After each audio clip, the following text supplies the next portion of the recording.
I'm Rachel. I have been collecting vintage 1960s clothing since I was 12 years old, and I own a complete functional wardrobe of authentic vintage clothing from the 1960s. As many of you know, I recently found, purchased, and acquired a pair of vintage 1965 Haute Couture Courrèges go-go boots.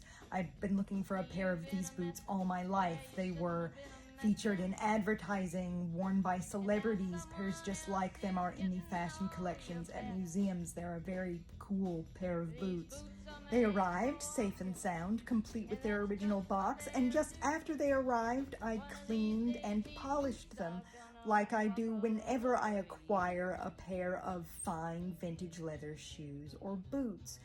And it reminded me that when I'm out in public in white shoes and white go-go boots, people often ask me how on earth they're still white. White surfaces are extremely difficult to keep clean, yet bright white was an extremely popular neutral in the second half of the 60s and on into the early 70s. It was a big part of the whole futurist aesthetic.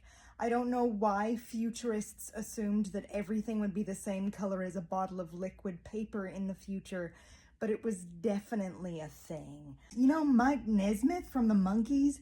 His mother was the person who invented liquid paper. It's true. That's a useless piece of trivia for you. Back to the preservation and restoration of white go-go boots.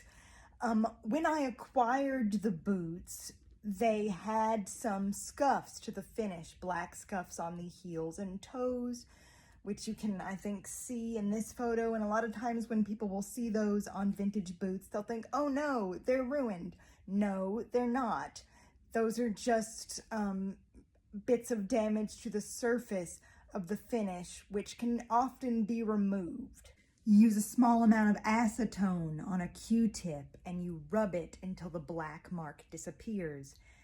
When you do that, you're going to notice that the finish underneath the black mark is usually whiter than the rest of the surface of the shoe or boot. That's because there's still a lot of nice white finish underneath it. Color finish on leather is usually done in multiple layers. With shoes this old, a very small amount of the top layer of finish typically needs to be removed with acetone in order to get rid of staining, especially on shoes that have light colored finishes.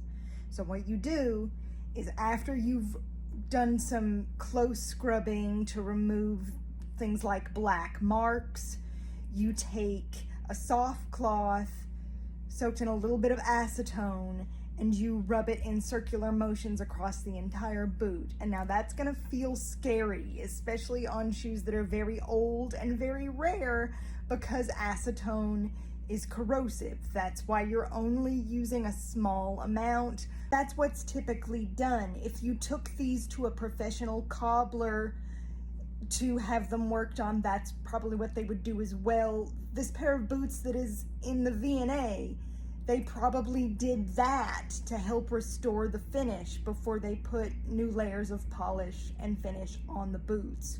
After you rub the boots down with acetone, you're gonna be tempted to say you're done, because they're gonna look so pretty and so bright and so white, but you can't stop there because, like we said, acetone is corrosive. It's drying. You need to do more to moisturize and preserve the finish that is still on the boots. But let me show you a fun little before and after. One boot has been just rubbed down with acetone. That's all I did.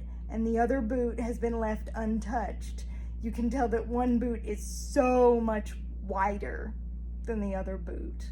That's really difficult about caring for white shoes and white boots, that's kind of counterintuitive, is the closer you get to a bright white, the more pale the finish on your leather shoe is, the more pigment you need in the polish or wax that you're going to use. That's counterintuitive because you would think you would need more for a darker color, but your white finish is actually paler than the natural leather that is used most of the time. So you need a more opaque, pale pigment to cover it.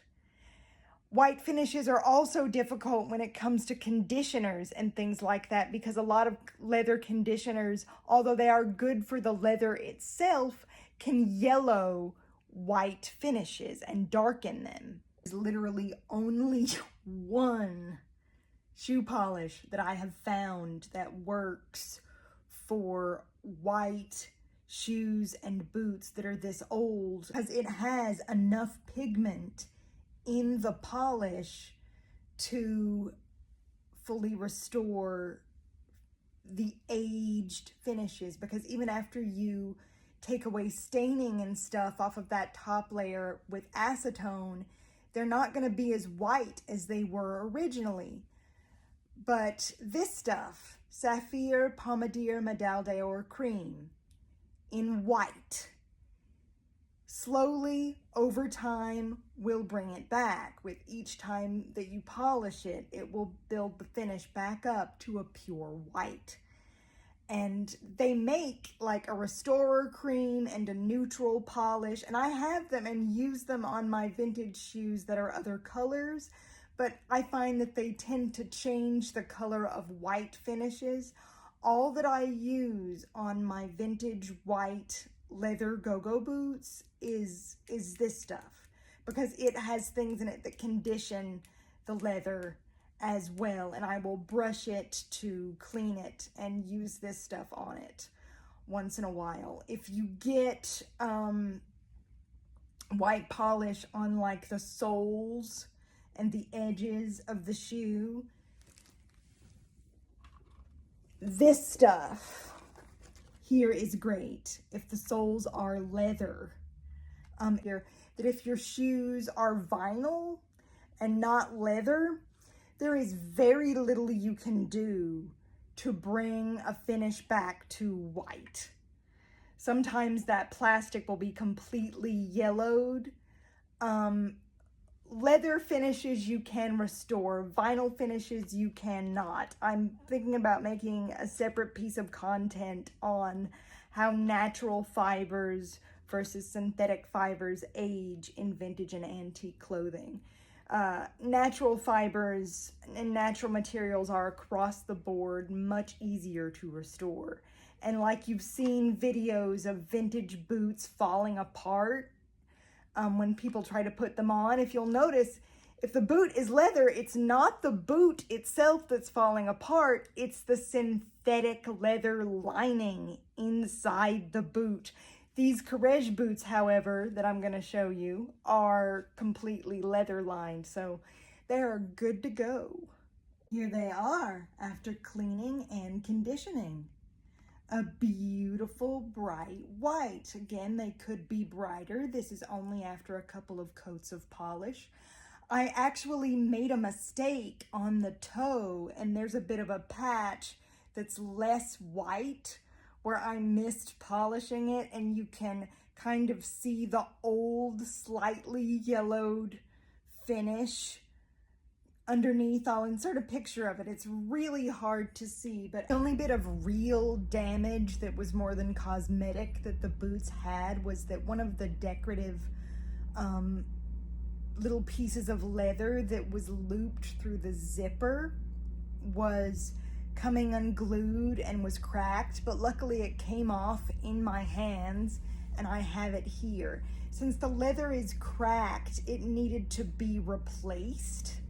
I don't know if you can see the cracking there. So what I've done is I've ordered a strip of leather, and I'm gonna cut it a new one of these and glue it into a loop like the original was, and I'm gonna keep this in a paper envelope in the box, that the original box that belonged to the boots. But they're doing great, they're fine, they're here, they're mine. These are all little things I've had to teach myself over the years because my family wouldn't help me waste even more time on my silly, stupid old things by helping me send them off somewhere for some professional to fix. I grew up in a small town that didn't have a cobbler, so it would have involved finding someone out of town to fix them.